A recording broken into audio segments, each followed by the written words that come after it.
Hello and welcome back to Let's Play Crusader Kings 2 as the son of Charlemagne. No longer, of course, Charlemagne, we are King Bernard of West Francia. We are in a war with our brother, the King of Italy, and we're on our way down to help him out there. Though actually it seems like he has a lot of troops there now and probably doesn't need our help. That's okay though. He's even sieging his war goal.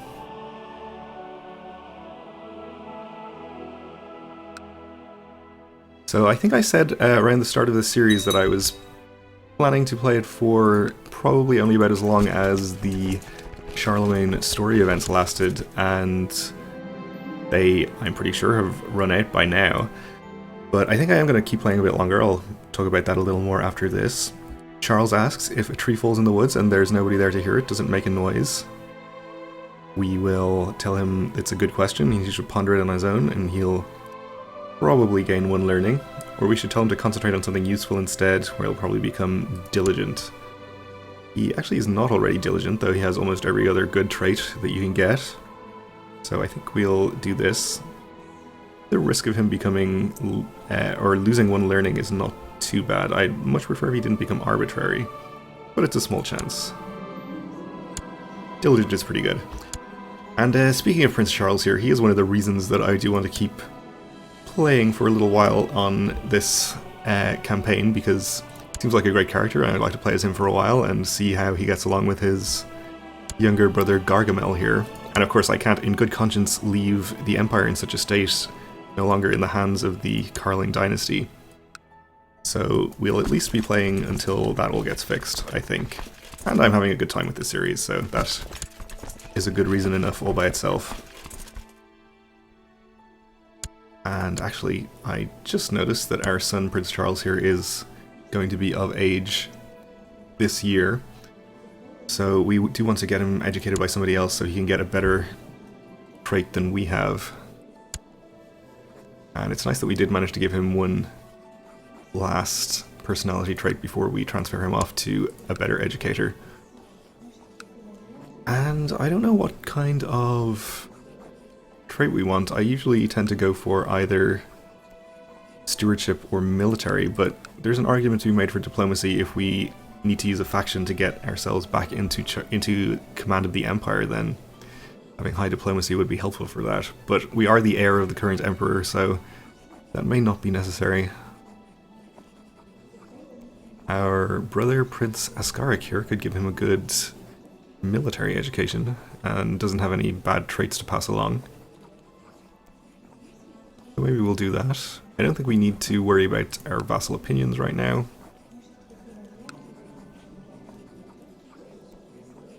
Sure. Take good care of him, brother. Make him a brilliant strategist, please.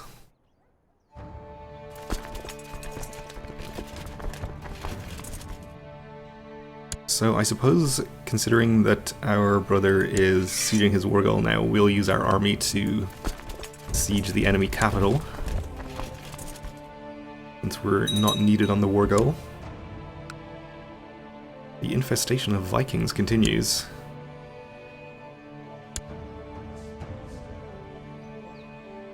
No sign of any vassal armies taking care of them. The castle we commissioned has been finished, more or less on schedule, and appears to be of sturdy construction. So we will be happy to have that. We have a new duke, who is not especially happy with me. He's envious.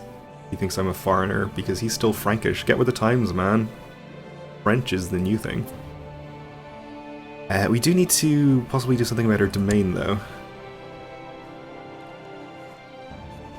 Let's get this son educated. I guess we'll give him to the new duke, since he could do with the opinion boost, and same with this other prince.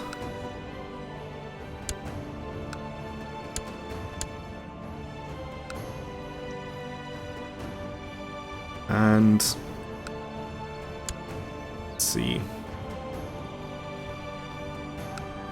The extra castle that we have, I don't want to give away a barony in our capital duchy because it's hard to get them back. We can't plot to revoke them. On the other hand, we just don't have the domain limit to keep it. I suppose we could just keep it anyway. Not a huge penalty, I guess. I think we'll hold on to it for the moment. Maybe we'll gain some stewardship from somewhere. We do have the rulership focus, which could result in us gaining some stewardship from events. So we'll just suffer the penalties for the moment.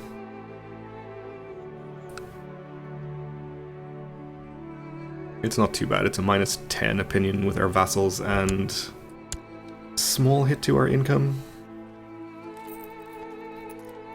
I don't know if it says what the actual penalty is. Is there no penalty for just 1 over, maybe?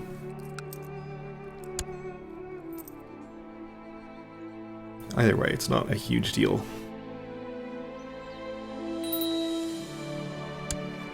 Oh, we have righteous imprisonment on our Duke of Normandy. For what reason? He is the leader of a plot to kill the Count of Rouen, who is a bastard. Who knows why he doesn't like him? Oh, he's his heir, I see. Well, we could ask him to stop. I suppose we'd rather that our Duke doesn't gain any more personal power.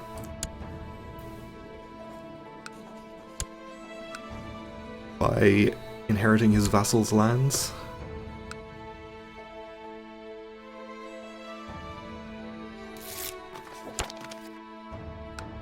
And I suppose we should check in again on whether there's any chance we could kill the Emperor, thereby become Emperor ourselves. So actually, we're not next in line anymore. We're second.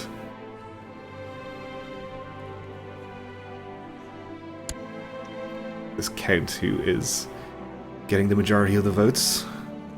So one of these people switching would put us back in line. Check in on our factions as well, speaking of. We are, of course, in the faction to put our brother on the throne.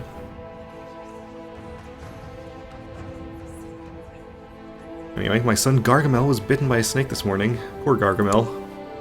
Never has any luck. The brave little fool keeps seeking out danger. I guess we can make him brave at least.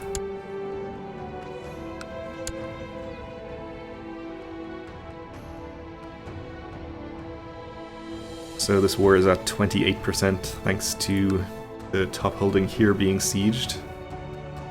Hopefully these other two will fall pretty quickly.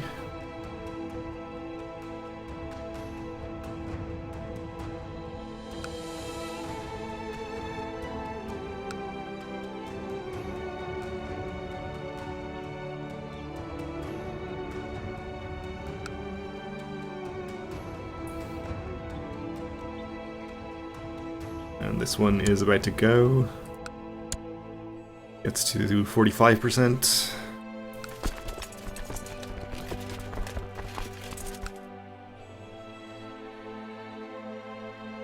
And ours shouldn't take too much longer, let's hope.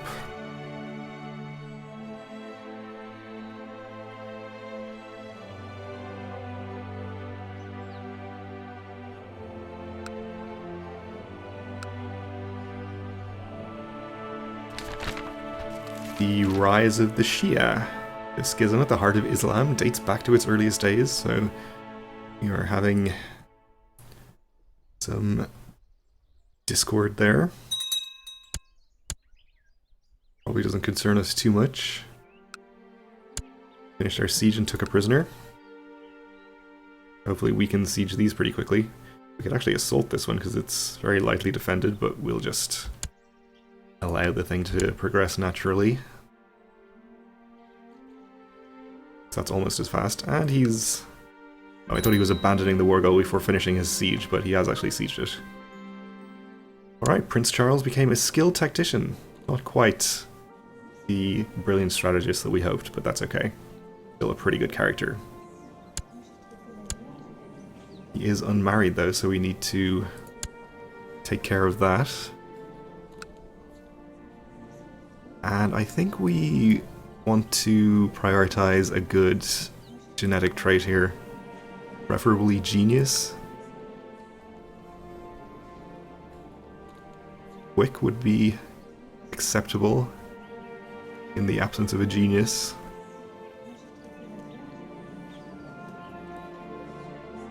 Strong maybe as well. I think we'll go for quick though, and I think that character was 14 or something, so we won't have to wait too long for her to come of age. Oh, 12 maybe. Was there another one? There was a 14-year-old. It was Orthodox, but we won't hold that against her. Gives us an alliance with a count, so it's not a huge deal, but was it something?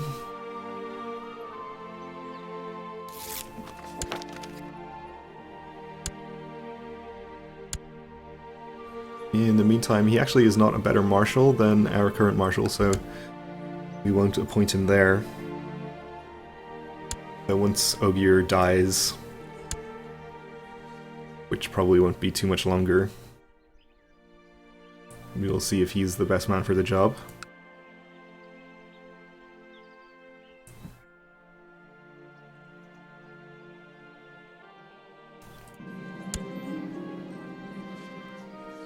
Still no great movement on the factions, so that's fine. My wife is adamant she tries to make me appoint one of her male friends who might mean more to her than I earlier suspected as steward, no matter how well our current steward, who is this guy, no matter how well our current steward does his job, I need to decide whether I should make her happy or if the current steward will get to keep his job. So she wants to appoint our son, I guess, Prince Charles here,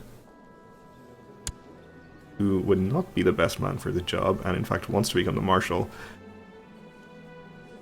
So we will keep our current steward. Which will upset our wife, but it's okay. We'll get over it. Probably.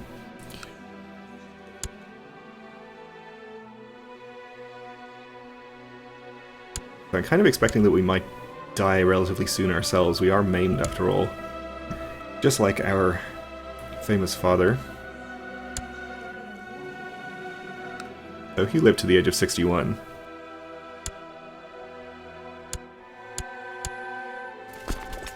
Though I suppose he was kept healthy into his later years by his dedication to hunting, which we are not.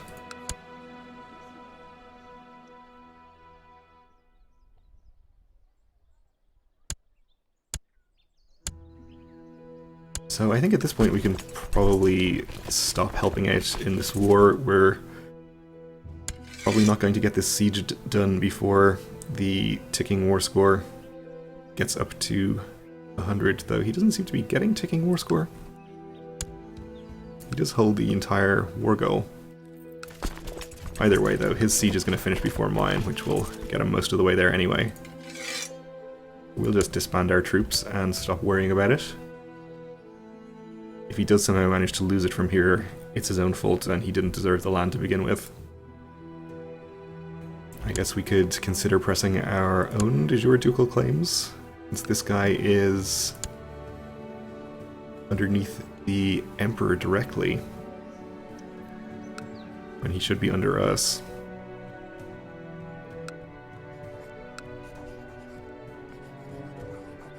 We could press it on behalf of ourselves or on behalf of our vassal.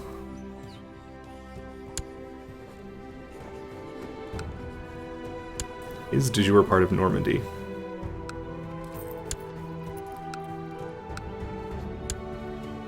So, I don't think we need to improve his opinion.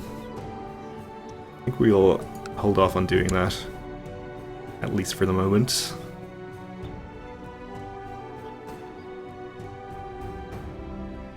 Our brother is up to 89%. Oh, he is getting ticking war score, okay. I don't know if I just missed that the last time or what.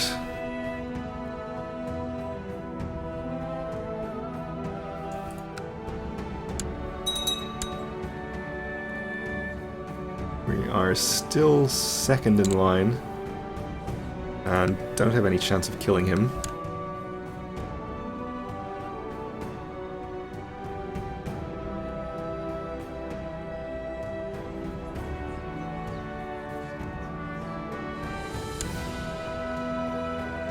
And our faction strength is down to only 54%, which is interesting.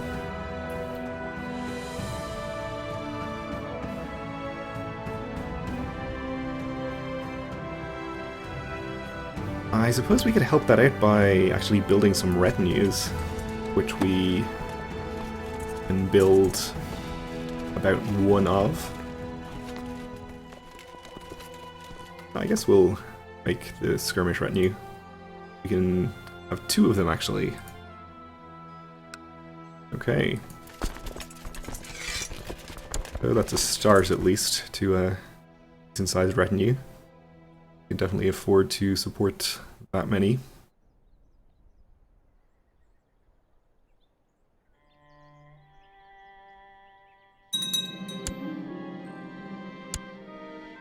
Right, so our brother won his war.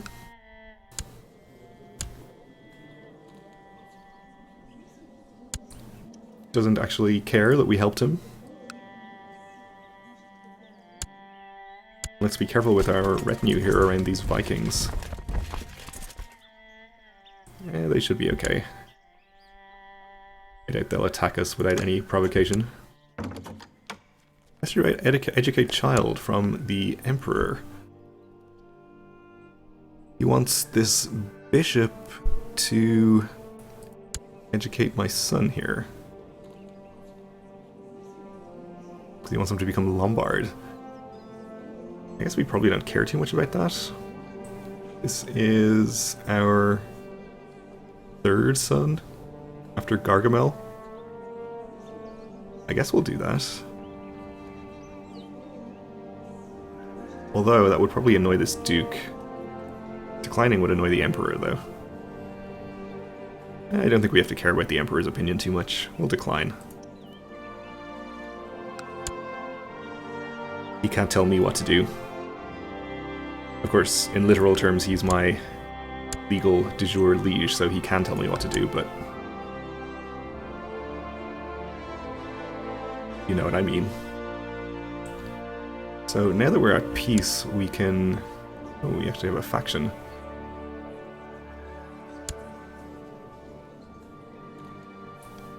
I suppose we can give him an honorary title or two. Or just the one. Will help out a bit there. Can't afford to give him a gift, probably. He only wants 22 gold, so that's pretty cheap. To get rid of that problem. But we can probably hold a feast or a summer fair at some point. Next month. Okay, the Umayyads are doing things.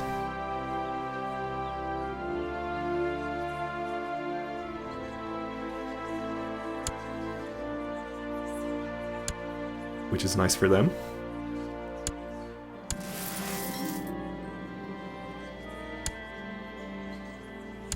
And our faction is gone.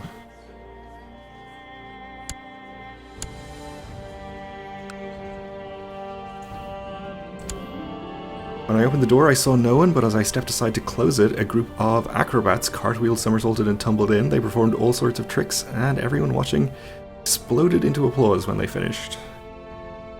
Yeah, I guess we'll hire them for the feast. Sounds like fun. And we'll also hire this wandering minstrel.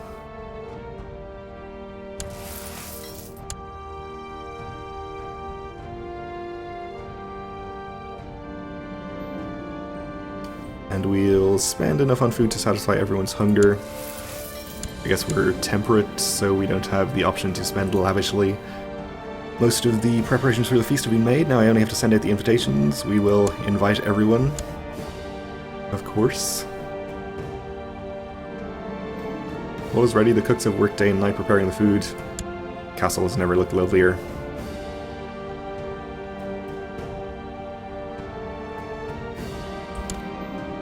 Some of my guests did not seem satisfied with the food, but I would never have thought one of them would have complained out loud. What a rude baroness.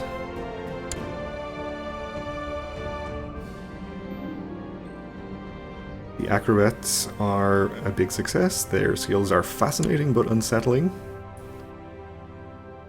The bishop here was especially a big fan, okay.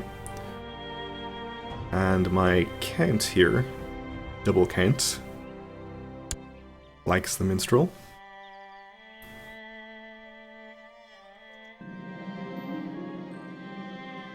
And so does the other count, okay. And the bishop refused more wine. What a jerk.